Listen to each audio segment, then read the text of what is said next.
You are welcome back to my channel, ladies and gentlemen. This is Tuntum Network. We have a special guest in the studio.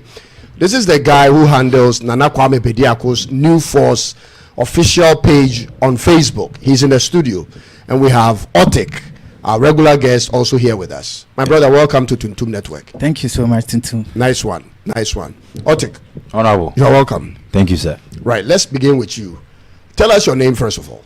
Okay, my name is Emmanuel Ofe. Emmanuel Ofe. Yes. I see. So what do you do for the TheNewForce officially? Okay, so I am the Facebook page manager. I see to the update of the Facebook page. Yes, and the copywriting and all that. I see. So tell us where it started from and where you are now with the Facebook page. The story behind it. Okay, so I knew Nana Kwame Bediako from afar. And I knew about his real estate projects.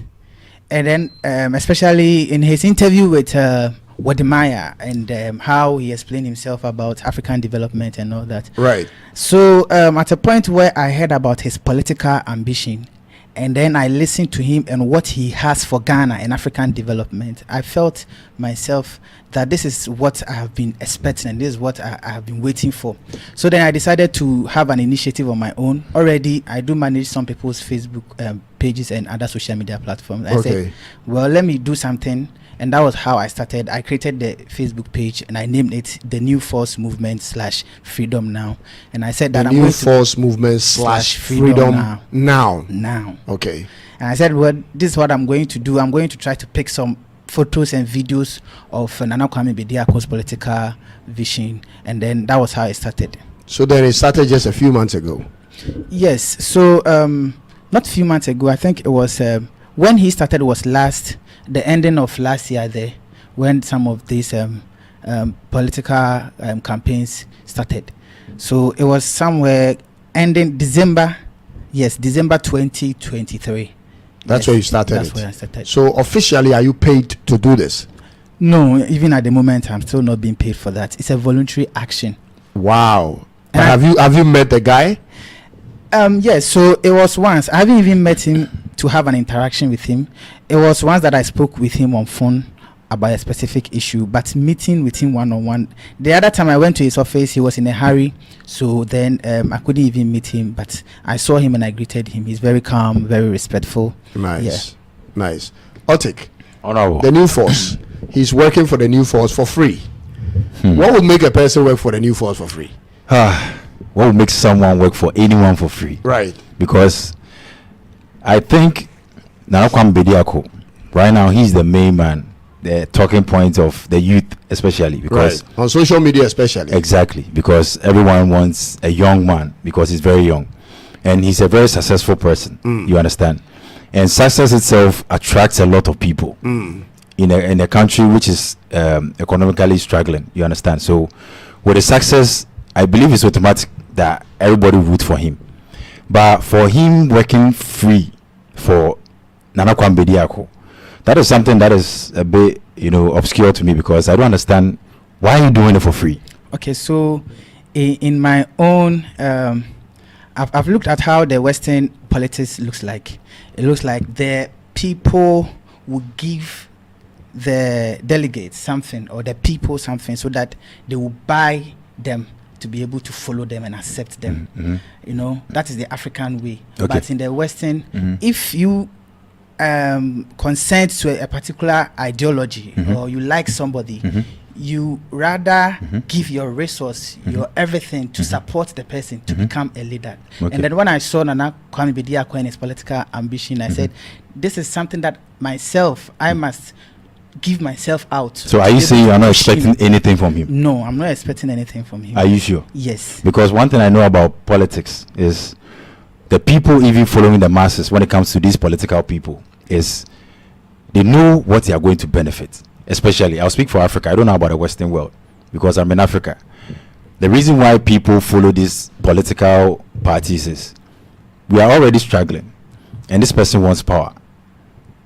If he can help you fix a few problems of yours, maybe when he comes in power, he'll give you this X amount of money. When he comes to power, he puts you in this position and you become comfortable. What will make someone stop following this person?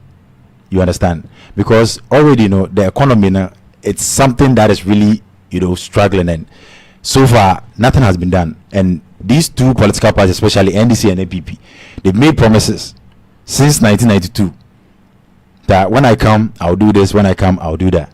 But it's all promises.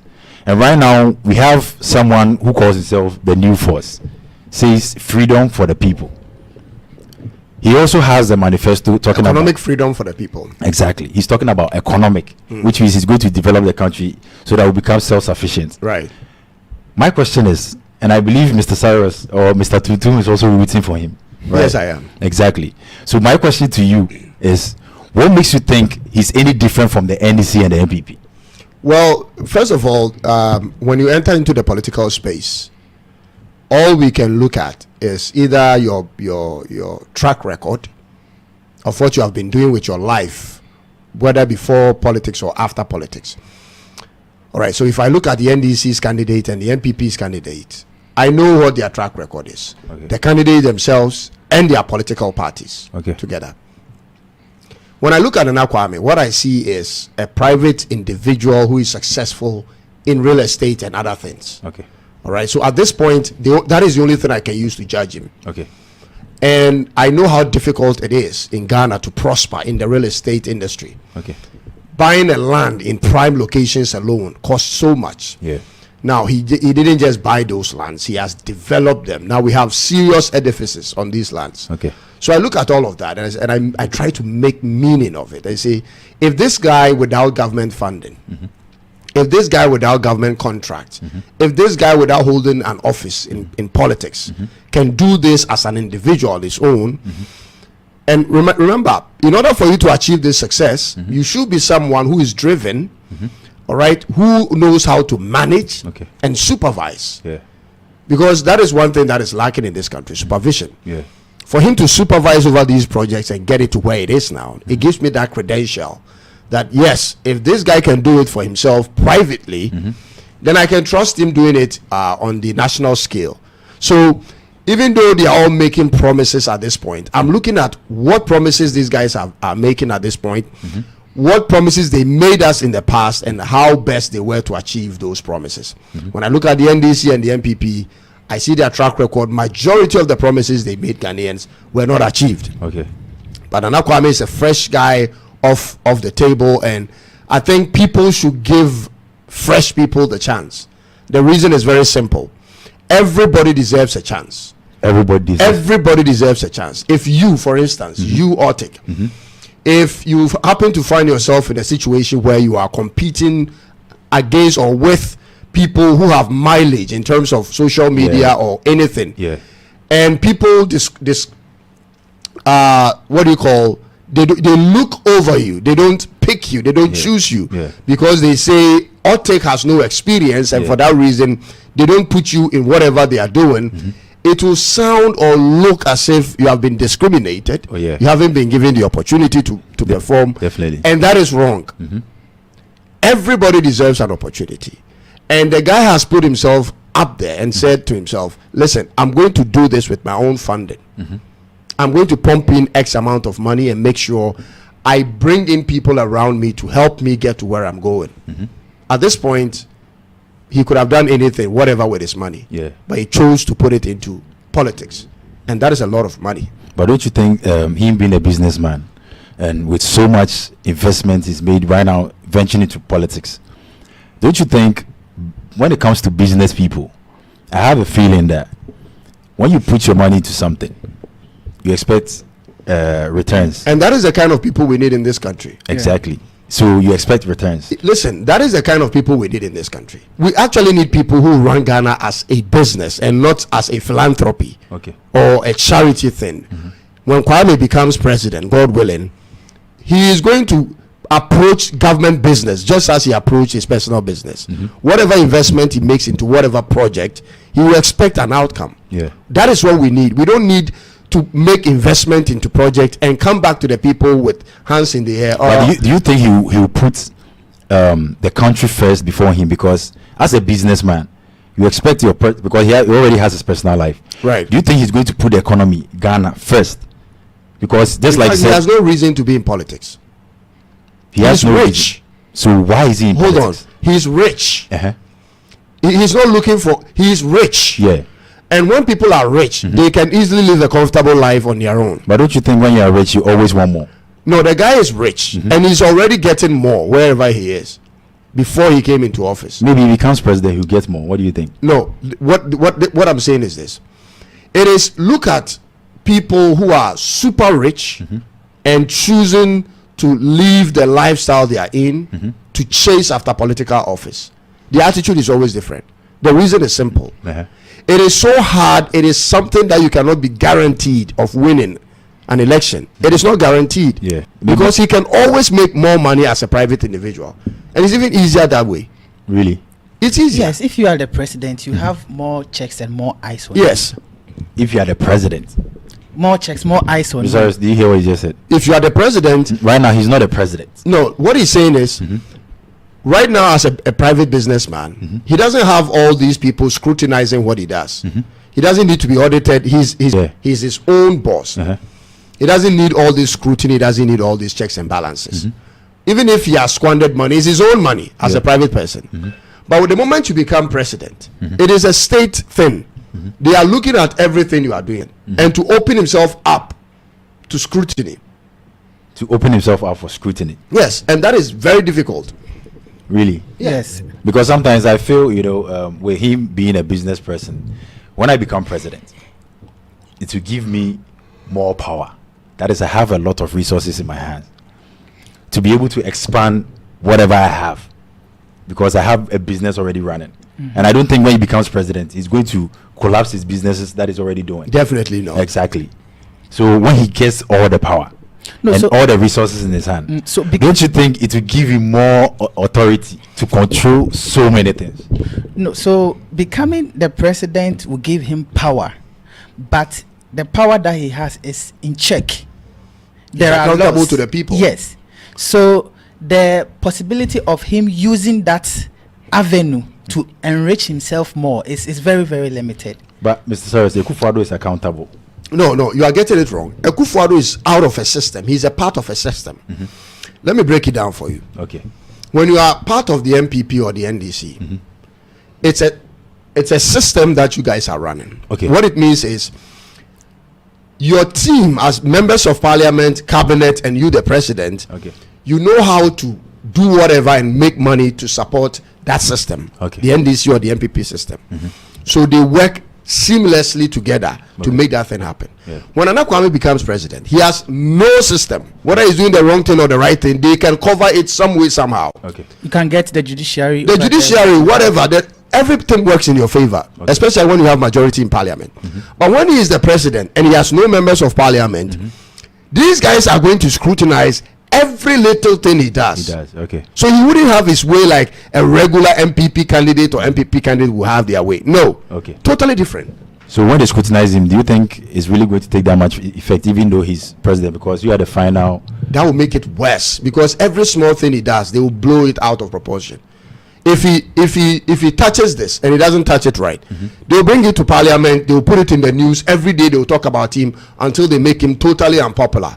And I think that if he is being voted for, I mean, we will have one of the best presidents who would deliver the best for the people.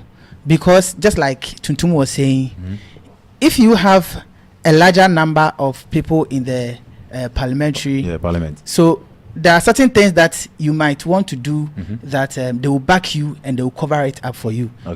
If issues come up with when it's legal issues and it goes to the judiciary, you have some people over there that you appointed and they might be able to cover for you. In this case, Nana Kwame Bediako, people always sometimes even ask that, so when he comes into power, how is he even going to cooperate with the parliament, because he doesn't have parliamentarians and all that. So that means that his checks is very, very high. And we are bringing a man that, because his checks is very, very high, when he comes, he's going to deliver the best for us. For me, that's what I think. The way you are rooting for him, he's going to deliver the best for us. Yes. It's like you already believe that whatever he's saying, he's already done it. That's what I'm saying. He's going to deliver the best for us. Already, I know what he's bringing on board. You know what he's bringing on board, but has he brought it? So that's why you have to give him the chance so that he will come and deliver whatever that he has for us. But So it's Otik, up to you and I Otik, to give him the chance. Do you think if you are given the chance with the right system, the right team, the right equipment in media, do you think you can do so much? Oh, of course, I can do so much. Do you think you should be given the chance? Sure. Okay, let's compare you to one of the biggest TVs or the production companies in Ghana. One of the biggest. I don't want to mention it. Okay. If the two of you stand head to head and one person can be picked, one company will be picked, would you feel comfortable with you being ignored because you are an underdog? I wouldn't feel all the comfortable. time? No, I wouldn't feel comfortable because It works like that. exactly. No matter the plans you have, no matter the size you are, whether you are now coming up or whether you are already big or whatever the case is, people must give you the chance. Okay. And this is a competition where the big ones have been given the chance severally. Okay. It's not like the big ones are just coming. They are not just coming. They have been here for the last 32 years. All right? Okay. They've been in, they've been out several times. So at this point, we have seen what they can do at the apex of their performance, Okay. and what they can do when they are at the bottom of their performance. But this guy is a new guy on the block. He deserves all the chance, Yeah. so that we can judge him on his merit and not be just speculating. What if, and can he not? No, we have to grant him the chance, just as every young person coming up deserves the chance. But why is it that I don't know if it's because when he decided to run for presidency, the GRA came with an issue about him owing an X amount. I don't want to maybe disclose whatever it is. Do you believe that story? Was it true that he actually owed them that X amount of money? I believe the day you, Otik, you decide to run for an office, someone will come after you. And if they come after me, is it the truth or they just made it up? When they come after you, whatever is there they are looking for, even if there is nothing there, they will get something to say. Listen, people who are not up to anything, who are not seeking anything, who are not running for anything, they are always at peace. You will never think you have enemies. You will never assume people hate you or dislike you until you begin to chase after something meaningful. So and you feel also that was I the think case? that they are mere allegations, and if truly there's an issue like that, you take it to the legal means. Yeah. There is the court, you Yeah. take the person there. And why would you even want to publish it and all that? So just like Tuntumi is saying, it's just an agenda just to tarnish his image, and that is how the African politics. But that's how the why would they African do politics that? is. Like, why? They did it to Trump, President Trump. They indicted him so many times, took him to court. Yeah. Things that everybody does, hush money. All the politicians do it in America. Yeah. Trump does it, they take him to court. It is what it is. The moment you want to run for something people think or people want, everybody wants, and you also want to take it, and especially when the people think you stand a higher chance of getting it, no, they are not going to allow you to have it easy. And you see, more is even coming up. They will. I'm sure. By the by now they time are we get to planning. one day before the election, something worse will come up. They are planning, but they are mere allegations. So it comes. It is part of politics. But why doesn't he sue them? Because you are tarnishing my No, image. you don't have time to sue anybody right now. It is after the elections. Even against the two parties, the Baumia and the NDC, they have issues against one another. They are waiting till the night before to blow it. You realize that 2 days or 1 day before the Oh, election, yeah, definitely. They are always. then all the media is talking about one particular scandal. Yeah, Exactly. that one is true. So those things shouldn't deter you. As a businessman, as a man on a mission, these things are things you expect to come your way anyway. So once you set out to go for something, you know that people are going to come. When they come, what am I going to do about it? That is more important. But a man like Pakwesi Indo, Mr. Terrace, with his personal life, I hope you remember. Yeah. Dr. Kwame, wasn't he doing well? He was doing very well. So why is it that Ghana will never give him a chance? Pakwesi Ndum came. Pakwesi was the right candidate, but he came at the wrong time. What made it the wrong time? This would have been the best time for Pakwesi to come this year, but he would be too old.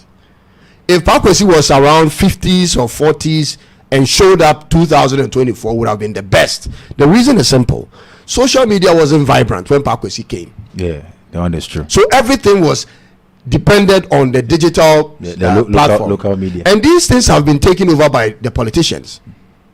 all your TV and radio stations, they have bought them. They have them in their pockets. Okay. So he had to run on the same platforms, and they were not getting his message across. If he had come this time, by this time, and he was younger, and he had done all these banking things still running for him, at this point, he would have had more mileage ever than any politician. So which means the time he came, it was wrong, but he was the right candidate. But he came at the wrong time. And you see, on the other side too, we are looking at a young, vibrant person. We are saying that we have been having the promises of these old people, and it's enough. We've had enough. But why is it that it's like Nana Kwame Bediako, the youth are the ones actually rooting for him? So why? Because one, he is youth, he's young, he's vibrant. You know that if in a regime where a military takes over a country, they don't owe you anything. No, they are not accountable. They do whatever they want to do. Yeah. But in the case where you put someone in a position or you give power to somebody, then those people must become accountable to you because you granted them the power. Yeah. And in your own small way, as a delegate or somebody down there, how can you contribute to bringing somebody into power? That's how come I started something like this. And I know that this is what I'm doing to bring the person into power. At a point in time, I know that I gave him power and he must be accountable to me. Exactly. He must be accountable to you. Yes, because he supported his cause. So if you question him, yes, he should respond. This is where we should bring our politics. That is what we want the young people to get now, the shift in mindset about politics. Not somebody not the politician influencing you. You contributing to what they become, so that you have leverage. Okay. This is what I always tell you. Build yourself in your small corner. Bring value to the table. Let people value you. When people value you and what you do, they will pay the highest for it. And when they value you, they don't disrespect you. And you can always query those people. What he's doing for Nana Kwame at this point, free of charge. Yeah. All right? When Kwame should win the elections, which I hope he does, when he wins it, he knows that this guy on his own contributed to what he did. So at that point, if Kwame wants to compensate him, totally allowed to do that. And if Kwame wants to give him whatever, it is totally good to do that. What I'm saying is, this is the right course to take.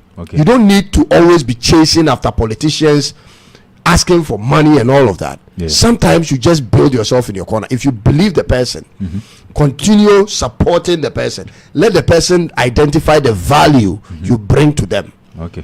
And when they call you, you have the leverage to negotiate for whatever you want. I see. So which means your reason is his beliefs and the core value he carries. I'm investing into it. That is why you are rooting for him so much. Yes. And you believe he's the man Ghana needs right now. Exactly. Let me ask him a question. Let me ask you a question. On Facebook, when you post videos of Nana Kwame, when you post pictures of Nana Kwame, in the comment section, what kind of comments do you receive? Generally, I can talk about the fact that this is the man who will bring us jobs. So it means that the youth are really looking at someone that will bring them jobs. And we cannot attest to the fact that that is what we need at the moment, jobs. And the other aspect has to do with they can relate with a young person. It looks like they've had enough of these old people and their promises and all that. So they can relate with him because he's young. And then the other aspect has to do with they believe that most of the comment has to do with he is very organized. We call something Gen Z. He has that kind of modern quality. Yes.